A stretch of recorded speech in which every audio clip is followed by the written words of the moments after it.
need incredible skill to get their very best out of these machines, but even a complete novice like me can take the controls. However, a little knowledge of the science of flight is a lot of help, as anyone who dares to take the controls will soon discover. I don't really know how it's going to be honest with you. I think it'll be exciting, but I think it'll be really scary. Scary but exhilarating.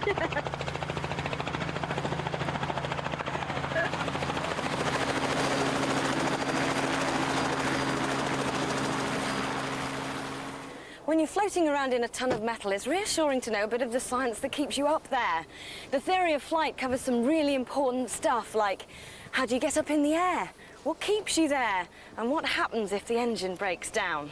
Useful stuff for passengers to know, but essential for pilots, as two complete beginners are about to find out. Okay. Marie and Tracy both work in the Royal Berkshire Ambulance Control Room in Wokingham. Ambulance emergency. When an emergency call comes in, it's up to them to decide which ambulance to send, and that doesn't always mean one with wheels. I've actually been up in the air ambulance and thoroughly enjoyed myself in that. Obviously, I had no part to play in flying the thing, but it was just amazing what they can actually do. When we first found out we were going to get the air ambulance, we all had to go up to give us an idea of what it was about. And I was just amazed by the experience, really, how far you could see.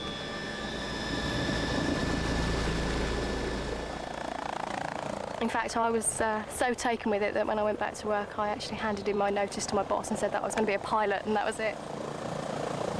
So they would slow down?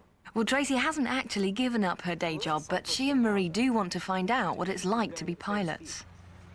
Right, yeah. I'm looking forward to it.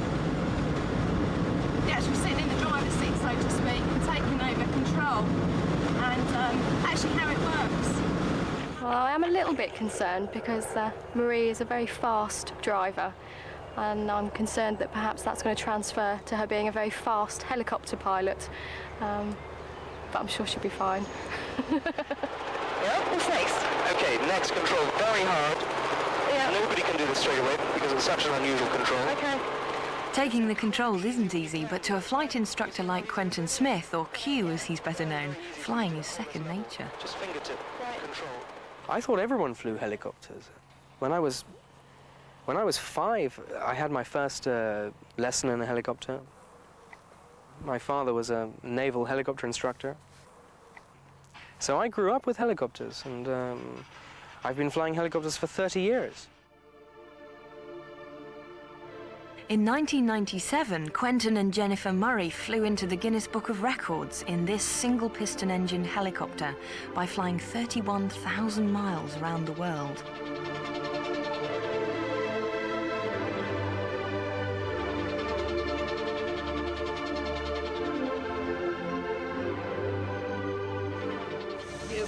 Now Q's challenge is to get Marie and Tracy up to speed with the basics of flight, and that includes the theory behind the fun. In a rotary motion. It's very important when you're flying an aircraft to understand what's going on. You need to know about the physics, you need to know about the mechanics. Not so much when everything goes smoothly, but when it goes wrong. Stop it. And stop the nose rising. Look, see it's rising? Oh, no, yeah? So you can see it was going to rise. Yeah. What should you have done to stop it rising? Push it forward. Yeah. Do it. Don't be so shy. Okay? Yours with the stick. Okay. Anyone who wants to be a pilot has to study the science of flight, and the first question is always, how does a plane or helicopter stay in the air? I don't know how they stay up there. I know that they do, and I'm quite relieved that they do, but I don't know a lot about it. To get into the air, you have to overcome the pull of gravity. To do that, the rotors send a huge amount of air rushing downwards. Believe me, I can feel it. And this creates an equal and opposite force pushing up on the rotors. And so the helicopter goes up. And for pretty obvious reasons, this effect is called lift.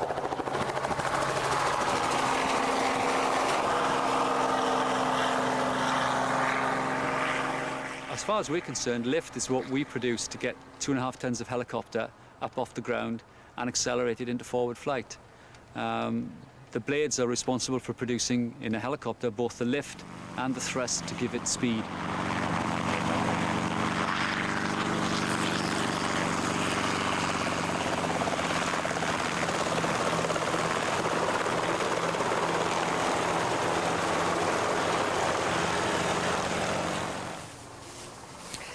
Basic thing about a helicopter is that it's much more simple than you probably thought. Okay, we just fly by using a wing, and we push our wings around in a circle in a rotary motion, so they're called rotors. And the big secret with a wing is that you've got to keep it moving through the air. If you've ever stuck your hand out of the car window, you'll know exactly what a wing is doing. If you put it out of the window and it's really flat, then it slides through the air quite easily. And if you increase the angle of your hand, it's harder to push it through the air, but also you feel some lift as well. That's right. Rotors are like the wings on an aeroplane, and if you look at the end of a rotor, it's got this streamlined shape called an aerofoil. It's the curvature on this aerofoil that gives a smooth flow of air over the rotor. Whether it's a rotor or a wing, it's the aerofoil that generates the lift. The shape and angle of the aerofoil in flight makes the air flow faster over the top surface than underneath. The faster the air flows, the lower the pressure, and the difference in pressure between the top surface and the bottom means that the aerofoil lifts up. Because of the conservation of energy, that faster flow has to get the energy from somewhere, and it gets it from pressure. So the pressure goes down to enable the faster flow over the top, and the differential in pressure gives you the lift. This fundamental law of nature is known as Bernoulli's principle, after the Swiss physicist Daniel Bernoulli. The fast-moving, low-pressure air on top of a bird's wing makes the feathers flick up. The relatively still air under the wing creates a net pressure difference which lifts the bird up. The key to making lift is getting air to flow over an aerofoil. In a helicopter, you do it by spinning the rotor blades. Once the rotors get going, they whiz round at constant speed, but to generate lift, you don't change the speed, you change the angle of the blades as they rotate. Angling a blade upwards into the onrushing air increases the lift, and the effect is dramatic enough to cause takeoff. We make more lift, we change the angle of our wings by pulling up this lever. If you look at the wings, you see them? If I pull it up, it increases the angle of them, throws more air down, makes thrust straight up, and it supports our weight. We get lighter. If we pull it up some more, you take off, and we're flying. Of course, when you pull it up, the rotors are harder to push through the air, so we need to push them harder as well. And you don't really have to worry about that because the lever does that automatically. When you pull the lever up, it also tells the engine to push harder too. As well as lifting up, my hand was pushed backwards by the flow of air. This backwards force is called drag. A smooth, streamlined aerofoil is designed to maximize lift and minimize drag. As you increase the angle of attack, the lift increases. The penalty is that drag also increases. But as long as your engine's powerful enough to overcome the drag, you can vary your lift by altering the angle of attack of the aerofoil. In a fixed-wing aircraft, you accelerate down the runway, and the angle of attack of the wing is essentially zero. And you leave it zero until the speed of the aircraft has reached a set value. You then pull back on the stick, and that will lift the nose of the aircraft, and therefore the leading edge of the wing will come up, and the aircraft takes off. In a helicopter, they're called rotary wing aircraft. The wings are going round in a circle, that's the only difference. Up to the normal running speed. Ready to go. Level. Follow me through. Inbound from an augment running instruction. Okay, I've raised the lever quite a lot. If you look outside of the glass, you can see in the air it's going down. And that's making us quite light, and we're very close to taking off. And the controls are starting to work. All the controls are active. If I come a little bit lighter, look out ahead. Feel with the left hand as I come up a little bit. Boom. Airborne. You could barely follow the lever move. That's effortless, isn't it? Yeah. It's a fundamental law in physics that if you push an object or a gas or a liquid in one direction, the object doing the pushing will go in the other. And this is how helicopters work. The pilot has a lever on the left called the collective pitch.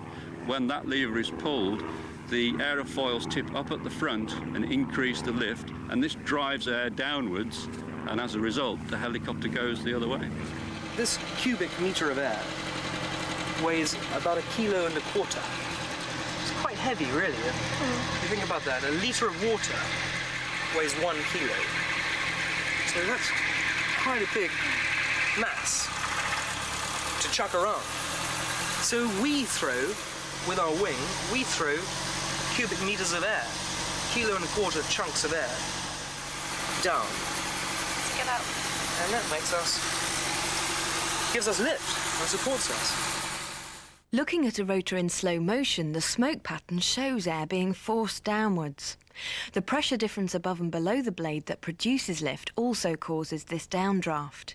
As air rushes down, an equal and opposite force pushes the rotors up, so a helicopter flies. There's no movement at all. It just feels very still. Yeah, it's a magic carpet. It's like dancing.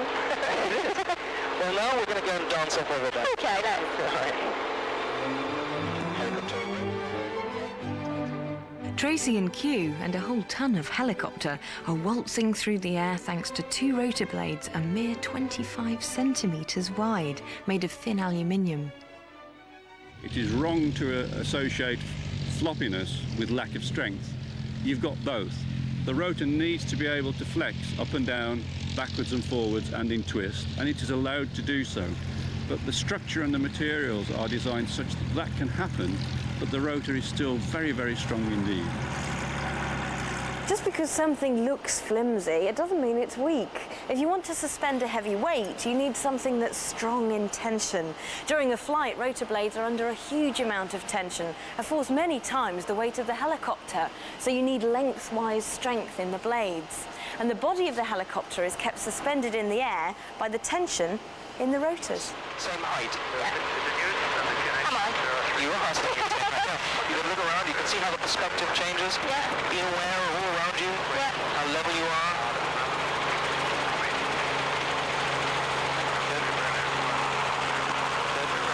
Hold the height, hold the height. Okay, that's good. Nothing too wild. No, just gentle. Perfect. We're hovering. Yes, you are. So you're holding the height. Yeah. How easy is that? Very. Yeah? Yeah. As long as I don't have to think about anything else. For everyday flying machines, you want to keep the technology as simple as possible. Basic rotor blades will do the job. But if you really want to explore the limits of aerodynamics, the big military helicopters are at the cutting edge of blade technology.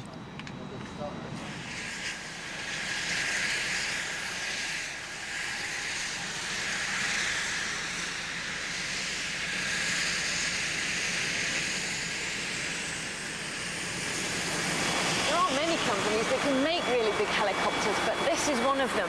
Around the world, thousands of lives hang in the air thanks to the rotor blades made here at Westland Helicopters in Yeovil.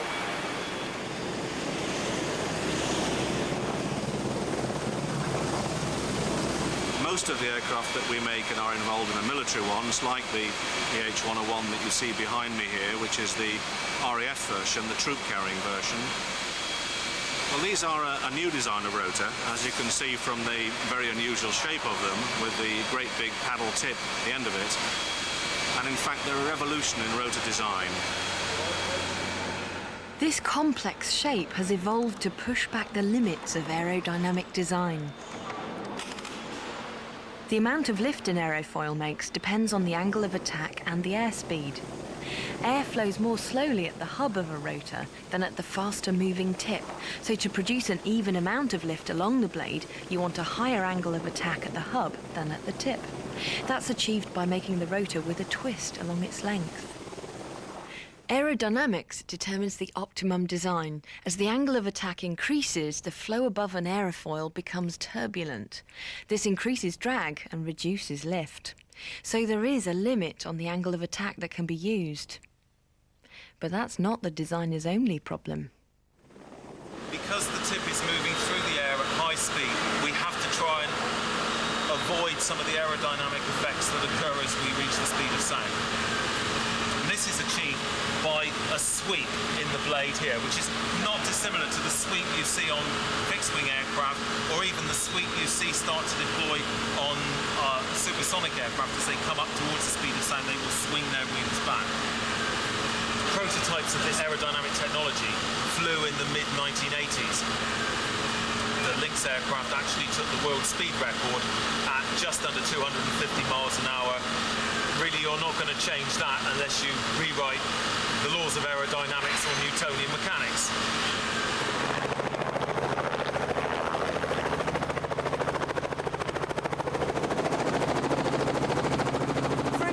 It's hard enough to control a helicopter at the best of times, but as any keen-eyed would-be pilot might have noticed, there is more than one set of rotors to master. So what's this one for? The tail rotor's job in life is to counteract the torque effect of pushing rotors around. Our engine is pushing these blades around, and that is, with an equal and opposite force, pushing us around in the other way. In the other direction.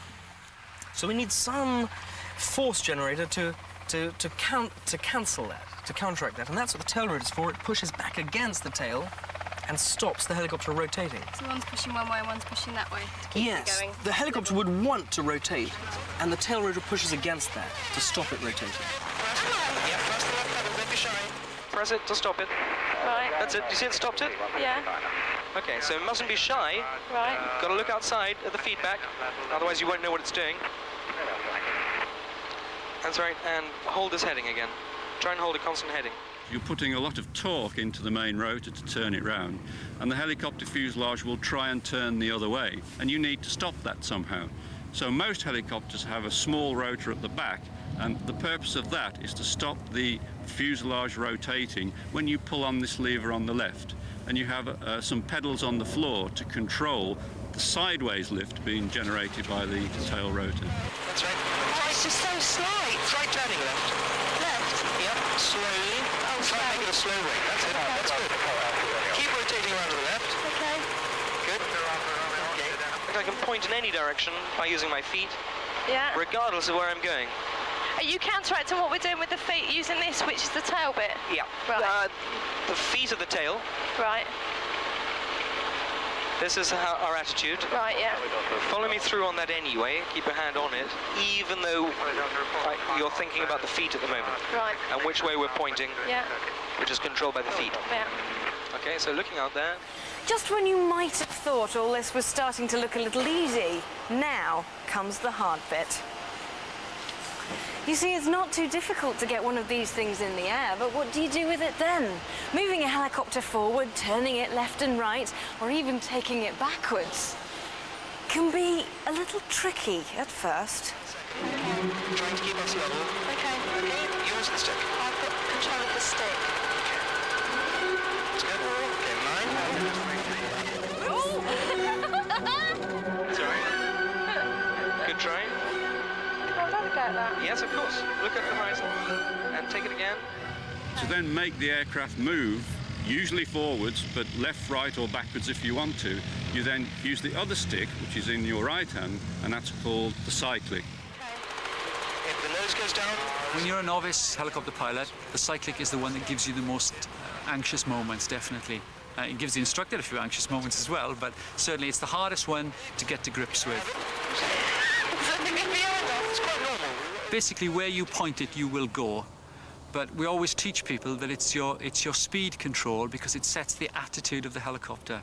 And the way it does that is by changing the way in which the rotor disc is pointing. So if you want to fly forward, you push forward on the cyclic, the rotor disc tilts forward, and the helicopter moves forward. If you keep pushing and you don't do anything else with any other control, the helicopter will start to go down. Okay, so that's okay. Whenever you move one control in a helicopter, it affects the other three. So you're always moving one control, you're moving another control. But it's still a very particular technique, which when you start, you can't believe that you will ever master. Students will always try and grip the cyclic very hard. and then they end up with a very stiff arm. And the key really is to take a relaxed grip and steer the helicopter with your fingertips. Easy to say, not so easy to do. Okay. I just, do you know what I mean? Q, I just want both hands on it, but I can't, can I? It's so fingertip. That I know, but can I either go with two hands on or not? No. Oh. Look at the horizon. I'm looking. Because if you use both hands, you'll be too brutal. Okay. Yours again. I've got control of the Keeping stick. us level. So push it left. That's it. Push left. That's it. That's good. It is very difficult to start with. Most of those light helicopters, like the Robinson, quite deliberately are unstabilised. They're not very easy to fly. And once you can master that, once you can fly that, you can fly any helicopter. Yours again. Okay. Looking how level it is. And keeping us level. Yours. I've got it. Okay. Oh, I'm getting the hang of it. That's all right. You are. Oh, this is brilliant. You got it? Yeah, I've got it. That's it. I've got it. You certainly have. Okay, try a gentle turn to the left. You're going to turn before the runway. Oh, That's okay. I felt that go just then. Good. This is a steep enough turn. This is very good. Lovely. Oh, wow. I Beautiful. just did that. Did you help That's a bit? very, very smooth. No, I certainly didn't. I need to get the pilot's license. You see how quick it is to pick it up? Oh my God! You're actually hovering. I think I could probably have you hovering in about an hour. I can hover now. Hours of practice have to go into perfecting the basic skills before they become second nature. Oh, do you see the nose going up a lot? Much too much. Okay. Keep us level now. But in the hands of an expert, a helicopter becomes an awesome flying machine.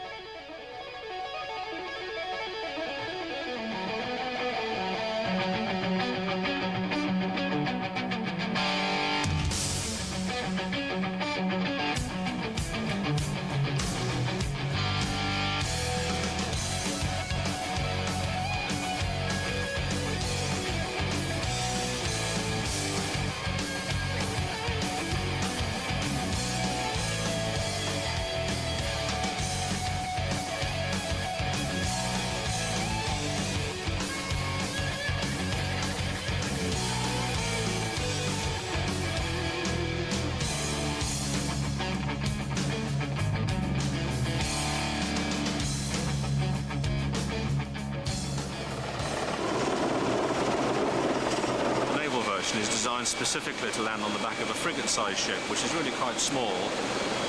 That's quite a challenge because, of course, the deck is going up and down quite a lot. You need two things for a helicopter to do that. One is a great deal of manoeuvrability, so it must be able to manoeuvre to match the ship at the moment of landing and takeoff. And the other is a reasonable excess of power, so you can go up and down with the ship as well. It has a harpoon to hold you down after you have landed, because actually that is the most difficult time for the aircraft, not the landing itself. It's after you've landed. What the helicopter brings to the air ambulance role is speed and flexibility. We can access areas that land ambulances couldn't get to or could only get to with great difficulty, and we can move paramedics and patients quickly to the right hospital first time. We have had people who don't want to ride in the helicopter. A lot of the times, of course, they're not in a position to argue with us. But if they do, then we take that into consideration, because we don't want to bring along more problems than we're trying to solve by having a helicopter assist at a scene. The unique capabilities of the helicopter can make it a fearsome enemy or a life-saving friend. The common link is the science that holds them up in the air. If you're a designer, you depend on physics for your livelihood. Pilots depend on physics for their lives. But even if the worst happens and your engine stops in mid-air, all is not lost. Welcome to the world of auto-rotation. We're about to enter auto rotation. You can do it. Push the lever all the way to the bottom. Oh. That's right. And that's the amount of power we're using, and now we're not using any power at all. Right. So what are we doing then? We're just gliding. We're gliding. Yeah. People think that if the engine stops, you're going to die. And this just isn't true. A helicopter will glide in a very similar fashion to the way a fixed-wing aircraft will glide. You've got the stick, have you? I have. I've got all the controls ready now. Right, okay. good, that's good. We're making quite a good glide angle. Yeah. And I'm going to go all the way to the ground, so don't interfere with the controls now. Okay.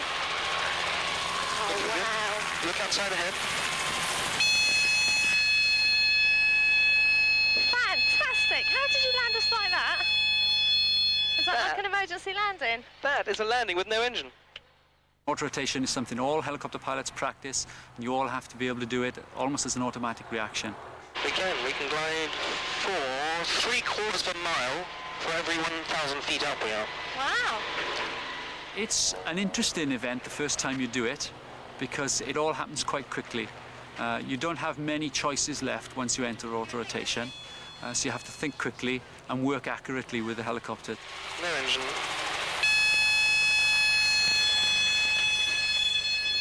Oh. Well, That's not a problem, is it? no. If the engine stops, the main rotor keeps going. And this is created by the airflow coming up from underneath the helicopter. So you're going to go down, there's no question about that, but you're still under full control, and you can choose an area on the ground the size of a tennis pitch and just put the helicopter into it.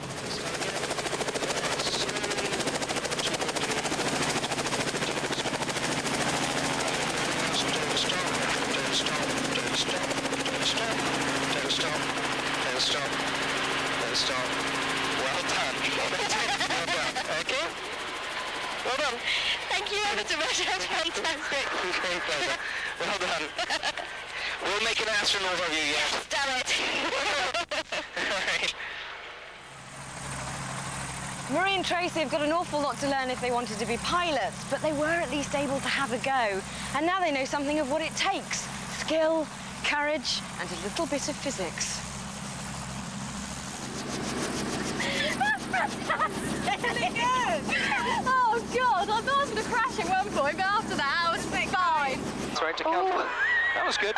That's Here we come. Hi, kid. I think some bubbly is called for here. I think you deserve a drink. I've got the pedals. I have the pedals. That's good. You are all fantastic. Oh, thank you. But we're definitely accelerating. We definitely are. Yep. Wow. Because the nose is down. I can confirm we are accelerating. Thank you ever so much. Well done. Cheers. Cheers. Helicopter Romeo Yankee set to left.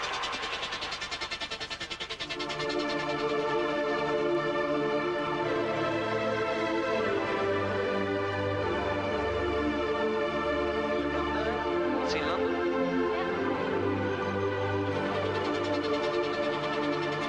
And if you look over there, can you see a motorway? Yes. Yep, you can just make it out, huh? Yep. Because we're very close to the M25. It looks pathetic. It does. Isn't that the most surprising thing? Yeah. That it looks so small? Yeah, it really is. It's not... What's all the fuss about? Yeah.